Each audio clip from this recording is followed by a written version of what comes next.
Je m'appelle Lucie et j'apprends le français. Avant, j'avais des difficultés pour pratiquer ma langue. Mais maintenant, j'ai découvert ChatGPT. Cet outil a changé ma façon d'apprendre. 1.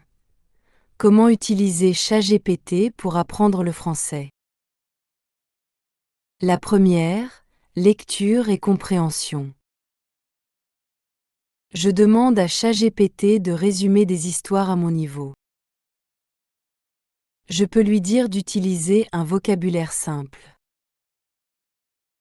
Il me pose aussi des questions pour vérifier si j'ai bien compris. Ça m'aide à apprendre de nouveaux mots et à mieux comprendre la grammaire. Parfois, je lui demande de réécrire un texte avec des phrases plus courtes. Ça me fait progresser petit à petit. C'est un bon moyen d'apprendre. La deuxième, la mémorisation du vocabulaire. Quand j'apprends de nouveaux mots, je les copie dans ChatGPT. Ensuite, je lui demande de faire des phrases avec ces mots. Il peut aussi créer des petites histoires qui utilisent ces mots plusieurs fois. Cela m'aide beaucoup à les mémoriser. Je peux aussi lui demander des explications simples pour comprendre le sens des mots. Si j'oublie un mot, je peux demander à ChatGPT de me donner un petit aide. C'est une façon amusante d'apprendre et de réviser mon vocabulaire. La troisième, pratique de l'écriture. J'écris des phrases et je demande à ChatGPT de les corriger. Il m'explique mes erreurs de manière simple. Comme ça, je comprends mieux et j'évite de refaire les mêmes fautes. Je peux aussi lui demander des suggestions pour améliorer mes phrases. Parfois, je lui demande d'écrire un paragraphe sur un sujet. Ensuite, j'essaie de le reformuler avec mes propres mots. Cela m'aide à structurer mes phrases et à enrichir mon vocabulaire. Je peux comparer ma version avec la sienne pour voir mes progrès. Si je ne comprends pas une correction, je peux poser des questions pour mieux apprendre. Cette méthode me donne plus de confiance en mon écriture. La quatrième, pratique de l'oral. J'utilise la fonction vocale pour parler avec ChatGPT. Cela me permet de pratiquer la prononciation. Cela m'aide aussi à mieux comprendre les sons du français. Parfois, je ne comprends pas bien ce que ChatGPT dit. Alors, je lui demande de parler plus lentement. Si la réponse est trop compliquée, je demande des phrases plus simples.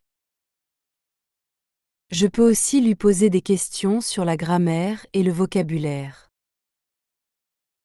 Si un mot est nouveau pour moi, je lui demande une explication facile. Je peux aussi demander un exemple d'utilisation dans une phrase. Cela m'aide à bien retenir le mot. Je peux répéter plusieurs fois pour améliorer ma prononciation. Avec le temps, je parle plus facilement.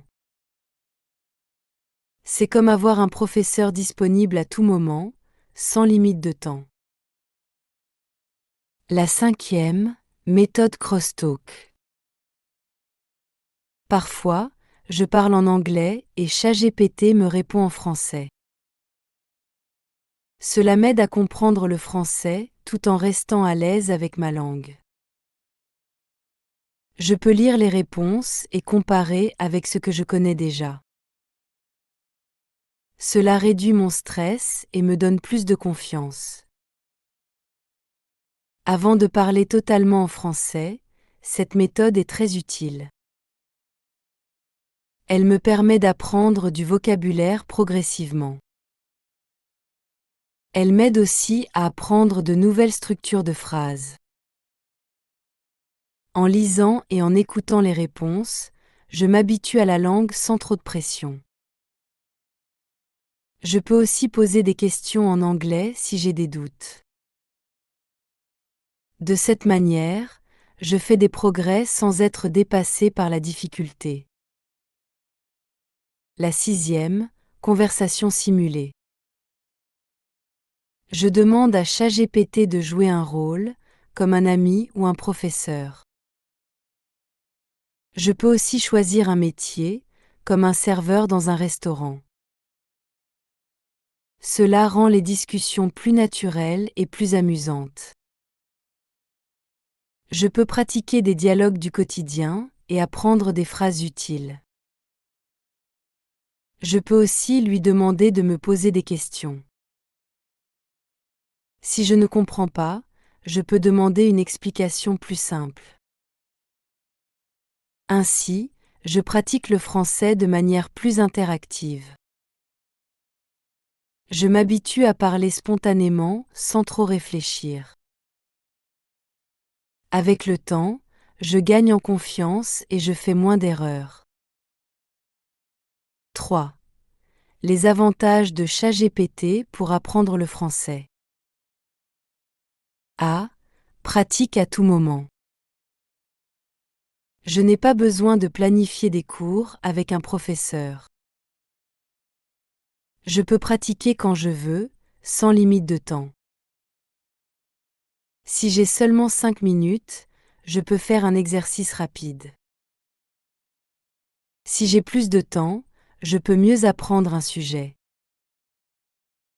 Cela me permet d'apprendre à mon rythme, sans pression.